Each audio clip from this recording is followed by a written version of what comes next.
요즘 가장 핫한 콘텐츠를 말하자면 두말할 것 없이 K-팝 데몬 헌터스라고 할 수 있죠. 전 세계 최초 누적뷰 3억 1,420만을 기록하고 세계적인 신기록을 세우고 있는 화제의 캐대원의 배경지 대한민국 서울. 그중 헌트릭스와 사자보이즈가 공연한 곳인 남산 정상에 위치한 오각형 대형 스타디움 기억하시나요? 하지만 실제 남산공원에는 캐대원에 나온 거대 스타디움이 없다는 사실. 그렇다면 남산 정상에 큰 무대가 설치될 가능성은 얼마나 될까요? 가능성이 있습니다. 많이 어렵다. 현실적으로는 불가능하죠. 법적으로만 가능하면 많이 해볼 수 있을 것 같아요. 안 가능합니다. 공간이 그렇게 나오지는 않을 것 같습니다. 품질이 높은 그런 어떤 공연장이 만들어질 수 있다는 생각을 들고 있습니다. 남산을 제일 이런 이게 잘 할 수 있을까라는 그만두려고 했었어요. 잠깐. 서울 시민과 세계가 사랑하는 남산을 만든 서울 메이커스의 남산 이야기는 2007년부터 시작됩니다. 그 당시 오세훈 시장님이 첫 번째로 한강 르네상스라고 해서 한강을 변모시키는 작업을 먼저 진행을 하셨고요. 저희가 한강 르네상스를 시작하면서 도시의 중요한 게 무엇이냐라는 걸 생각을 많이 했었고요. 그때 이제 저희가 내걸었던 것들이 치산, 치수, 치로라는 세 가지 어떤 거를 기획을 했었습니다. 치산이라는 건 이제 산을 다스린다는 뜻이고, 치수는 이제 그 물을 다스리는 거고, 치로라는 건 이제 거리. 를 이제 다스린다 그런 의미를 가지고 있는데요. 그 당시에도 서울 시민분들이 이제 등산이나 또는 산에 가는 걸 굉장히 좋아하셨기 때문에 꼭 산에 관련된 프로젝트를 만들어야겠다 그런 생각을 했습니다. 또 서울의 어느 방향에서도 이제 볼 수 있다는 거, 이런 것들이 큰 장점이었기 때문에 어떻게 보면 서울 시민의 공동 기억에는 남산이 가장 중요한 랜드마크가 아닌가 그런 생각을 했고요. 이것을 개발을 했을 때는 정말 큰 힘을 발휘할 거다라는 그런 생각을 했었고, 남산 르네상스라고 해서 르네상스라는 단어 자체가 갖는 의미처럼 새롭게 부흥을 해서 기존 것들을 좀 더 발전시키는 그러한 남산 르네상스는 인선 사기 기간이었던 2009년 3월부터 지난 2021년 6월 예장공원 개장을 끝으로 성공적으로 마무리되었는데요. 남산 르네상스로 시민의 삶은 어떻게 변했을까요? 봄에는 봄대로 꽃 피고 뭐 여름에는 또 시원해서 좋고 왜 가을엔 또 낙엽 너무 이쁘거든요. 겨울에는 겨울대로 또 눈 오고 하니까 좋고 사계절 풍경을 다 느끼면서 뛸 수 있어서 좋은 것 같아요. 교통의 이렇게 중심지에 이런 관리가 잘 된 산이 있다는 게 이런 게 서울에서 뛸 수 있는 가장 큰 장점이 아닐까? 이쪽으로 가면은 거기 차가 없으니까 다니기도 편하고 또 숲이 우거져 있어서 운동하기도 좋고 산이 이렇게 도심에 있는 거는 관광지로서 너무 자부심이 커요. 서울 시민으로서. 네. 우리가 기억하는 지금의 남산. 사실 지금의 남산의 모습이 되기까지 서울 메이커스들의 숨겨진 노력이 있었다는 사실 알고 계셨나요? 지금은 사라져버린 것 같은데 예전에 안기부 자리로 쓰던 건물 중에 하나로 이제 남산 자락에 있는 낡은 건물에 발령을 받아서 갔더니 한쪽 벽이 이 틈이 벌어져 가지고 그 겨울철에 시작을 했는데 찬바람 들어오는 그 사무실에서 이제 책상 들여놓고 하면서 이제 직원들 새로 구성하고 하면서 이제 그 업무를 시작을 했었던 것이 생각이 나고요. 남산 르네상스라고 하는 사업을 새로 시작해라 라고 하는데 상대적으로 이 공간도 작고 자연을 보존해야 되기 때문에 손대야 될 공간도 많지도 않고 이게 잘 할 수 있을까라는 걱정과 우려가 제일 컸었지 않았나 싶습니다. 처음 시작할 때는. 남산이 굉장히 오래된 생활 공간 속에 있는 그 산이기 때문에 스토리가 굉장히 많고 어떤 시설 하나를 철거하거나 개선을 하려고 할 때 굉장히 역사가 깊고 이해관계자들이 굉장히 많아요. 그래서 그런 부분들을 다 설득을 해서 그거를 그 환경 개선하는 부분들이 쉽지 않았던 게 이제 실무자로서의 고민이었고 저 이 사업할 때 그만두려고 했었어요. 너무 힘들어가지고 거의 잠을 하루에 1시간 반씩 밤을 그냥 샐 때도 많았고 제가 이제 남산을 지나가거나 찾아갔을 때 그때 선후배들과 같이 걸었던 곳, 같이 사업을 위해서 고민했던 그러한 것들이 많이 기억이 납니다. 잠깐. 당시에는 상당히 일하기가 어려웠지만 지나고 나니까 와, 참 잘 꾸며놨다, 정말 예전과 다르다, 이런 얘기들 들을 때 굉장히 보람을 느낍니다. 서울 메이커스들의 고민과 노력으로 만들어진 지금의 남산. 그렇다면 우리가 몰랐던 남산은 어떤 문제점을 가지고 있었을까요?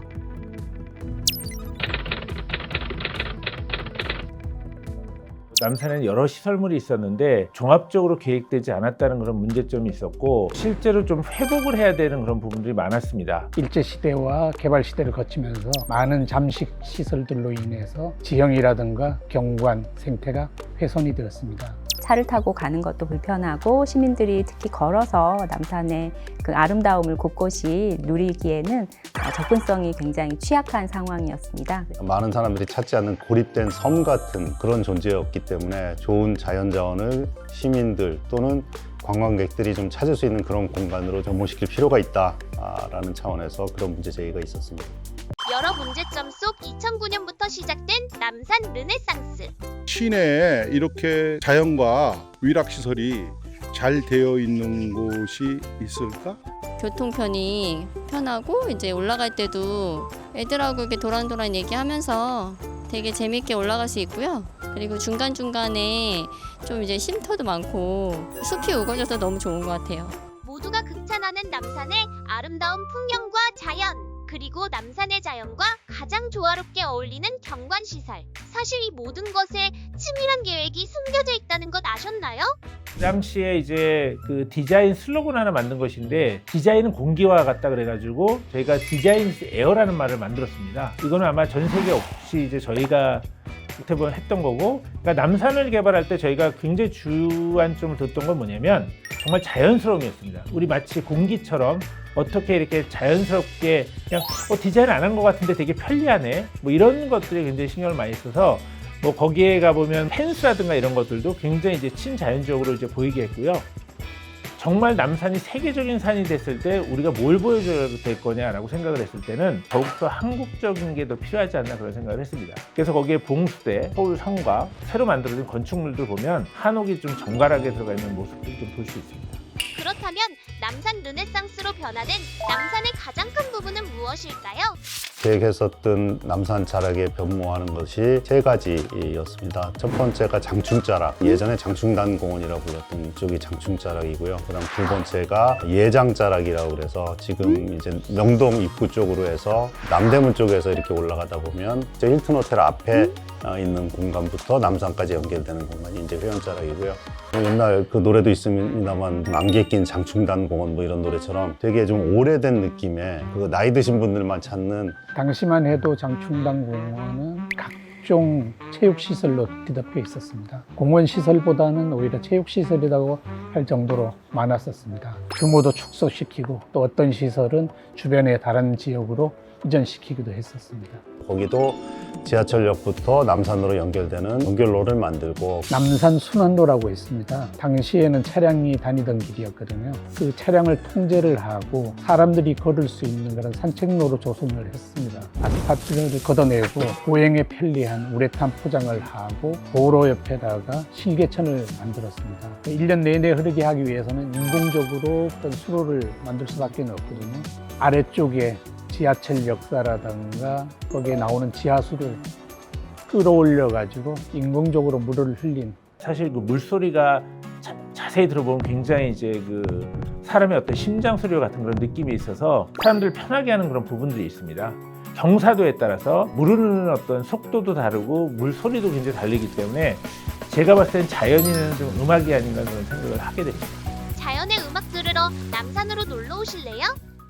이 남대문 쪽에서 오다 보면 그 당시에는 7, 8m 뭐 이렇게 되는 옹벽으로 막혀서 둘러싸여 있는 성벽 같은 그런 구조로 남산의 접근성을 막고 있었었고, 가깝게 이렇게 사람들이 접근할 수 있는 통로를 만들 필요가 있다 해서 그쪽에 이제 때를 허물고 거기에 연결로를 만들고, 그다음에 그리고 관리가 되지 않고 있던 회원자락의 백범 광장을 깔끔하게 재조성했습니다.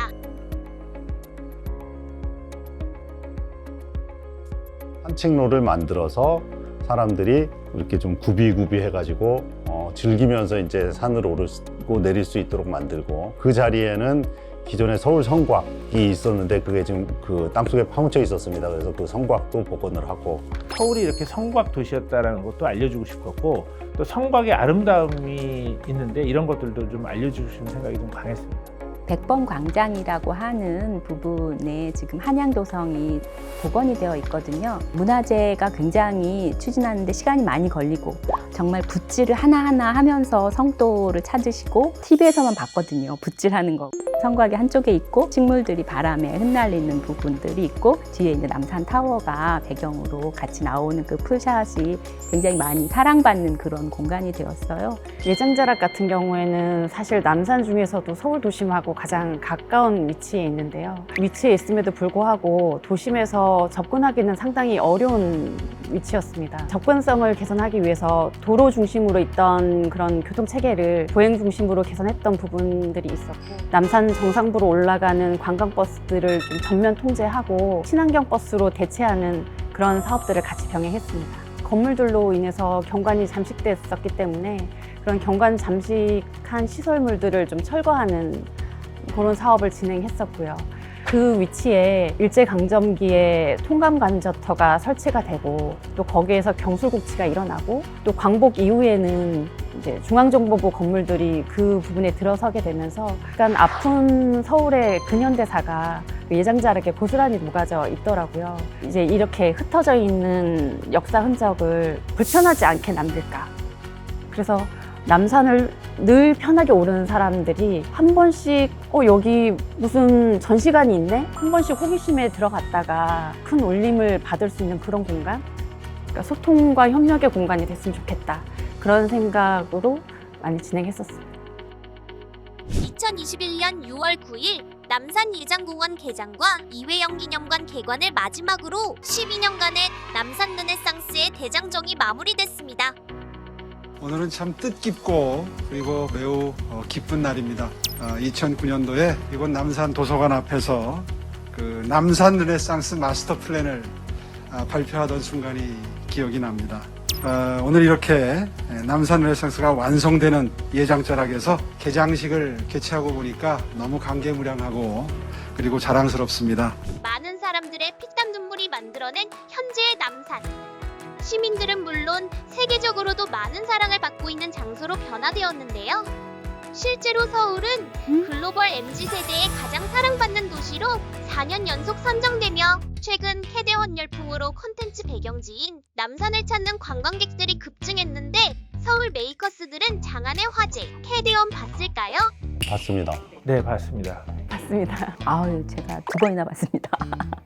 그렇다면 캐대원의 남산 정상 스타디움 논란 어떻게 생각하세요? 남산 르네상스가 없었으면 공연장에 가는데 하루 반나절이 걸렸을 것 같아요. 공연을 제 시간에 못 시작했을 것 같습니다. 장면을 보고 제가 며칠 전에 다녀왔는데 제가 봤을 때는 가능성이 있습니다. 공연 공간에 가능성이 있고 K-팝 데모넌터스에서 나온 것 사이즈는 아니어도 그거보다는 작지만 더 어떻게 보면 품질이 높은 그런 어떤 공연장이 만들어질 수 있다는 생각을 들고 있습니다. 뭐 기술적으로는 가능하겠지만 그 외에 뭐 제약사항들이 굉장히 많겠죠. 자연 훼손이라든가 경관 훼손 이런 문제들을 들 수 있고요. 또 봉수대라는 문화 유적도 거기 있거든요. 좀 창의적인 방법으로 뭔가 획기적인 그런 구상안이 나와야 되지 않을까 싶습니다. 예. 그리고 남자랄만이 알고 있는 남산에 비밀스러운 시크릿이 있다는데요. 저희가 이제 공사를 하는 와중에 예장자락 후면에 있는 소방재난본부의 식당을 일부 이렇게 잘라내야 돼서 잘라내고 리모델링을 해줘야 되는 상황이 생겼어요. 실제로는 3개월을 해야 되는 상황이 생긴 거예요. 소방재난본부의 구내식당은 새끼가 늘 나와야 되거든요. 그 밥 문제를 해결하기 위해서 제가 예장자락의 대체 식당을 구하려고 부동산 업체처럼 진짜 많이 돌아다녔어요. 마침 폐쇄되어 있는 식당을 발견해가지고 밥솥하고 여러 가지 집기를 한 2시간 만에 이사한 적이 있어요. 밥 제대로 했다 이러면서 뿌듯해했던 적이 있습니다. 남산을 제일 빨리 올라갈 수 있는 길. 지도가 없어가지고 이렇게 설명드리기는 좀 어려운데 거기가 아마 저기 장충동 쪽에서 접근할 수 있는 길이거든요. 뭐 말로는 조금 설명하기가 좀 어렵네요. 그 부분은 저만 간직하는 비밀로 하겠습니다. 서울 시민을 위해 남산을 회복시키고 서울과 시민의 소통을 이끌어낸 남산 르네상스.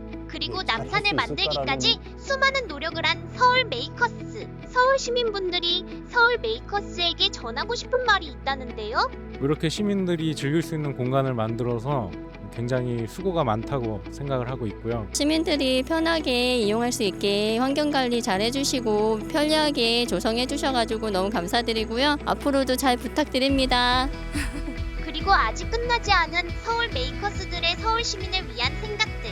저는 그 경험했을 때 정말 남산다움을 느낄 수 있는 것을 디자인하고 또 기획하고 그것을 만들어야 되지 않나 그런 생각을 하고 있습니다. 서울 시민뿐만 아니라 진짜 세계인들이 다 즐겨 찾고 쉽게 찾고 자주 찾을 수 있는 제일 중요한 건 남산의 자연이잖아요. 그런 부분이 다 배경이 돼서 받쳐주고 있는 부분이니까 공원 녹지에 대해서 좀 신경을 쓰고 사랑을 조금 더 해주는 그런 행정 지원이 좀 필요하다. 이런 말씀 드리고 싶네요. 그건 얼마든지 그런 기회가 주어진다 그러면 다시 또 하고 싶은 생각이 있습니다. 서울 메이커스는 지금도 여러분이 서울에서 행복한 시간을 보내기 위해 끊임없이 노력하고 있습니다. 매력 넘치는 서울을 만드는 서울 메이커스.